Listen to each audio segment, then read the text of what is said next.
পুরাতন খরচুরার একটা মানে ইয়ে দেওয়া আছে, একটা এক জায়গায় জমা করা আছে। সবচেয়ে বেশি প্রায় 60 ভাগ খাবার তার পরিবার দেখেন, কিন্তু আমাদের কিন্তু জায়গা আছে, কিন্তু আমরা খাই।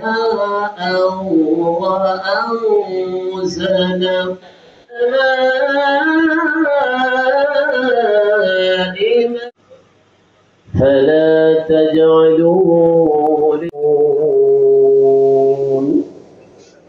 তোমাদের জন্য আকাশকে ছাদ স্বরূপ বানিয়েছেন আর জমিনে ফল ফসল উৎপন্ন করে তোমাদের রিজিকের ব্যবস্থা করে থাকেন।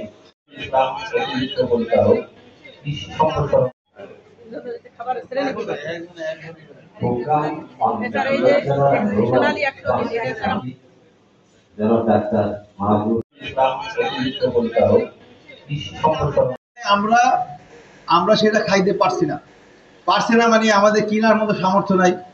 আর যদি বাজারে যে সবজিটা আছে এটা আমার হয়তো পছন্দ না, আর আমি যদি নিজের বাড়িতে করতে পারতাম তাহলে আমি সকালে তুলে নিয়ে আসতাম, আমি সকালে খাইতে পারতাম। এই যে সুযোগ, এই সুযোগ তৈরি করার জন্য এখানে পুষ্টির উপর প্রশিক্ষণ দেওয়া হয়।